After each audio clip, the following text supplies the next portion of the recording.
The war did not end for many soldiers when they laid down their weapons. For some, it truly ended much later, in silence, behind barbed wire, far from the front lines. It ended not with defeat on the battlefield, but with understanding. Understanding that everything they had been told, everything they had believed about the enemy, no longer aligned with reality. For captured soldiers, the first shock was not imprisonment itself. It was order. Camps were organized. Food arrived on schedule. Guards followed rules. Supplies appeared consistently. There was no chaos, no desperation, no sense of a collapsing system struggling to hold itself together. Instead, there was stability. And stability, in the context of total war, carried a powerful message. Many prisoners arrived expecting collapse on the other side. They expected shortages, improvisation, fear. What they encountered instead was routine. Trucks arrived, equipment functioned, administration moved calmly. This contrast was disorienting. War had conditioned them to equate strength with aggression and noise. Here, strength appeared as quiet control. This realization unfolded slowly. At first, it was dismissed as performance, a temporary display meant to deceive. But days passed, then weeks. The order did not fade. Systems did not crack. Procedures remained consistent. What appeared solid continued to function. And with each passing day, the possibility that this stability was real became harder to ignore. For many prisoners, this was the moment the war truly ended. Not because they had surrendered, but because they understood they were facing an opponent whose system had not broken. While their own world had been defined by shortages, delays, and exhaustion, this world moved with predictability. The implication was devastating. Psychologically, captivity became a mirror. Prisoners began comparing what they were seeing with what they had lived through. The contrast raised questions they had avoided during the war. If this system still functioned so smoothly, what did that say about the future? What did it say about the outcome already unfolding beyond the wire? This was not humiliation. It was clarity, the kind that arrives when belief collapses under observation. No speeches were needed, no arguments were made. Reality spoke quietly, through logistics, organization, and calm. Behind the fences, the war was already over. As days turned into routine, the initial shock of captivity gave way to a deeper and more unsettling realization. Prisoners began to notice details they had never been trained to see. Not grand gestures or displays of power, but the quiet consistency of a system that worked without strain. Meals arrived regularly. Medical care followed procedures. Paperwork moved efficiently. Even boredom had structure. In war, boredom inside an organized system is a sign of strength. What unsettled many prisoners was not kindness or cruelty, but predictability. Predictability meant planning. Planning meant resources. And resources meant a future that had not been mortgaged to desperation. While their own experience of the war had been marked by improvisation and scarcity, this environment reflected continuity. It suggested that the enemy was not merely surviving but managing.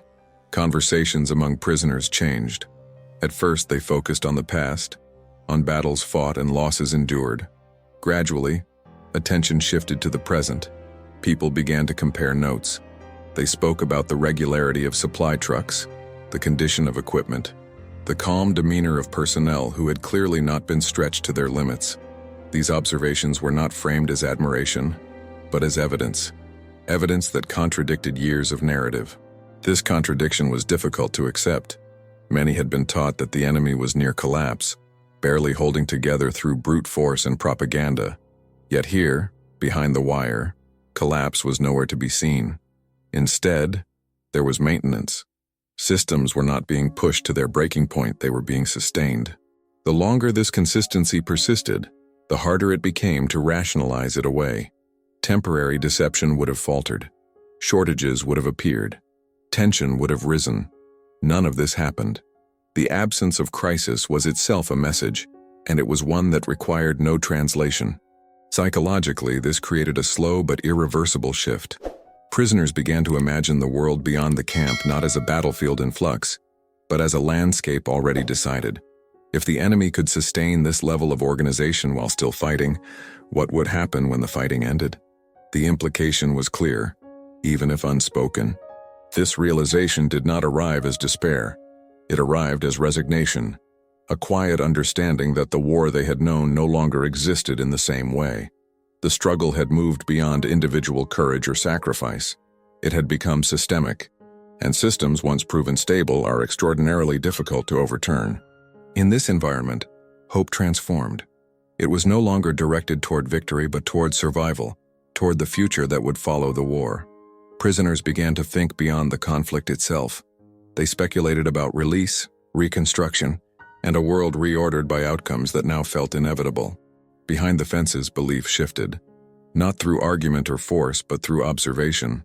The war was still being fought elsewhere, but for many of those watching from captivity, it had already been decided. As this understanding settled in, the way prisoners perceived time began to change. Days no longer blurred together under stress, but unfolded with a strange clarity. Routine replaced chaos. Structure replaced uncertainty. And in that structure, many prisoners began to confront a realization they had avoided throughout the war. The conflict had not only been lost militarily, but narratively. The story they had been told no longer matched the world they were observing. This confrontation was deeply unsettling. War depends on belief as much as force, and belief depends on coherence. When experience contradicts ideology, the mind searches for explanations. At first, prisoners tried to isolate what they were seeing, to treat the camp as an exception rather than evidence. But the consistency was too complete. Order was not confined to one area. It was systemic. It appeared in administration, logistics, medical care, and daily discipline. Small details carried disproportionate weight. Equipment was maintained rather than patched together. Vehicles were serviced methodically. Personnel rotated without signs of exhaustion. Even mistakes were handled calmly, corrected through process rather than urgency. These details revealed a system operating with reserves rather than desperation. For those who had lived through shortages and improvisation, this contrast was impossible to ignore. Conversations among prisoners grew quieter and more reflective. Arguments about strategy faded. Speculation about last-minute reversals lost urgency. Instead, people discussed what would come after the war. They spoke about families, cities, and the uncertainty of returning to a world reshaped by forces beyond their control. This shift in focus was subtle, but decisive. Attention had moved beyond the conflict itself. Psychologically, this marked a turning point. When people stop imagining victory and begin imagining aftermath, the war has already ended for them. Hope does not disappear. It changes direction. It detaches from collective ambition and attaches to individual survival and future stability. The energy once devoted to fighting is redirected toward endurance. What made this realization particularly powerful was that it emerged without coercion. No one announced it. No authority enforced it. It arose naturally from observation and comparison. Prisoners were not persuaded. They were convinced by consistency. And consistency, unlike propaganda, does not require repetition to be effective. This internal shift also altered how prisoners interpreted news from outside the camp. Reports of ongoing fighting were received without emotion. Victories sounded temporary. Losses sounded expected. The outcome no longer felt uncertain. It felt delayed. The war had become something happening elsewhere to others, following a course that no longer involved them emotionally. In this state, captivity ceased to feel like an interruption and began to feel like a transition, a pause between one world and another. The wire still stood. Guards still watched. But mentally, many prisoners had already crossed a threshold. They were no longer participants in the war. They were witnesses to its conclusion. Behind the fences, without speeches or surrender, the war had already been understood as finished. As this realization deepened, prisoners began to reframe their own experiences of the war. Events that once felt confusing or unjust suddenly acquired coherence. The shortages, the delays, the constant improvisation, and the exhaustion that had defined their final months on the front lines were no longer seen as temporary setbacks. They were recognized as symptoms of a system that had been operating beyond its limits long before the end became visible. This reframing was painful but clarifying. Many prisoners understood, often for the first time, that their personal suffering had not been part of a larger, sustainable strategy. It had been the result of a system compensating for structural weakness. Sacrifice had been demanded not because it would lead to victory, but because there were no alternatives left. This realization stripped past hardship of its meaning as a path to success and recast it as evidence of decline. Inside the camps, this clarity spread quietly. It was not spoken openly, but it was understood. People stopped arguing about missed opportunities or hypothetical reversals. Blame lost its urgency. Anger softened into resignation. The emotional intensity that once fueled loyalty drained away, replaced by a sober assessment of reality. The war had not been lost suddenly. It had been eroding for years. What made this moment especially profound was the absence of hostility. Prisoners did not feel defeated by cruelty or force. They felt surpassed by organization.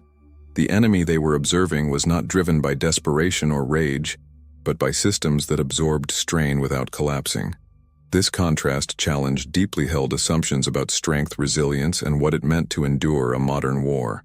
The camps themselves became places of reflection. Time, no longer consumed by fear or urgency, allowed space for memory and comparison. Prisoners recalled how often they had been told that collapse was imminent on the other side. Now they were living inside a structure that showed no sign of such collapse. The dissonance was impossible to resolve in favor of the past narrative. This internal reckoning did not lead to despair. Instead, it produced a quieter, more grounded form of acceptance. The need to justify loss or suffering faded. Survival took precedence over ideology. The future became personal rather than political. For many, this shift was the first step toward psychological recovery, even before physical release. In this way, captivity functioned as an unintended revelation. It exposed the gap between belief and reality with a clarity that battle never could. There were no explosions to distract from it, no orders to drown it out. Only routine, observation, and time. By the end of this phase, the war no longer defined identity. It had become a chapter already closing, its outcome no longer in doubt. What remained was the task of understanding what would come next, and how to live in a world reshaped by a conclusion that had already been reached in the mind. As this acceptance settled in, something unexpected began to happen inside the camps. The emotional intensity that had defined wartime identity slowly dissolved. Without the constant pressure to perform loyalty, prisoners found themselves confronting who they were beyond the uniform and beyond the cause they had served. The war had given structure to their lives, even in suffering. With that structure gone, a strange emptiness followed. This emptiness was not despair, it was silence. A silence that forced reflection. Prisoners replayed memories not to justify them, but to understand them. They thought about the moments when orders no longer made sense, when objectives shifted without explanation, when sacrifice felt disconnected from outcome. These memories, once pushed aside for survival, returned with new clarity. In this space, responsibility was reconsidered, not in the sense of guilt imposed from outside, but in the quieter sense of personal reckoning. Many began to separate obedience from belief, action from intention. They recognized how easily momentum and pressure had carried them forward, long after doubt had already taken root. This recognition was uncomfortable, but it was also liberating. It allowed them to see themselves not only as participants in history, but as individuals shaped by systems larger than themselves. Conversations inside the camps reflected this shift. They became slower, more thoughtful, less charged by anger or pride. Arguments about the past gave way to questions about the future. What would return look like? What would be left behind? How would they explain the war to those who had not lived it? These questions replaced tactical discussions and ideological debates, signaling a profound transformation of focus. This psychological transition marked another quiet end to the war. The conflict no longer defined purpose. It no longer demanded justification. It became something to be understood, not defended. For many prisoners, this was the first step toward rebuilding an identity separate from the collapse they had witnessed. The war was still present in memory, but it no longer occupied the center of thought. What made this moment significant was that it occurred without external pressure. No authority demanded reflection. No punishment enforced it. It emerged naturally once the illusion of continuation disappeared. When people stop believing that tomorrow will bring victory, They begin preparing for life after defeat. That preparation is internal long before it becomes visible. In this way, captivity became a threshold. On one side stood the war, defined by urgency, belief, and collective motion. On the other stood an uncertain future, defined by personal survival and adaptation. Crossing that threshold did not require movement. It required understanding. And for many behind the wire, that understanding had already arrived. As this understanding became settled rather than startling, the emotional landscape inside the camps changed once more. The tension that had accompanied uncertainty faded, replaced by a subdued calm. Prisoners no longer waited for dramatic news or sudden reversals. They waited for time to pass. Days regained structure not because of hope for victory, but because routine provided stability in a future that now felt fixed rather than contested. This calm was not optimism. It was adjustment. The human mind, when faced with an unchangeable reality, eventually stops resisting it. Energy once spent on denial and speculation was redirected toward endurance and preparation. Prisoners began to pay closer attention to their health, their habits, and their relationships with one another. Survival was no longer about getting through the next battle, but about preserving themselves for whatever came after the war. In this environment, authority was perceived differently. Guards were no longer seen primarily as enemies, but as part of a larger structure that would persist regardless of individual feeling. This did not erase resentment, but it reduced emotional volatility. Interactions became procedural rather than charged. The war, once omnipresent, receded into the background of daily life. This shift also altered how prisoners interpreted power. Strength was no longer associated with aggression or dominance, but with continuity. The ability of a system to function calmly, even in victory, reinforced the realization that the outcome was not temporary or fragile. It was durable. And durability, once recognized, reshapes expectation permanently. Conversations inside the camps reflected this maturity. Fantasies of reversal disappeared entirely. Speculation focused instead on timelines, conditions of release, and the logistics of return. People began to imagine rebuilding lives in landscapes that would no longer be defined by the conflict. This act of imagining a future beyond the war was itself a final departure from it. Psychologically, this marked the moment when captivity ceased to be experienced as an extension of combat. It became an interlude, a waiting period between collapse and re-entry.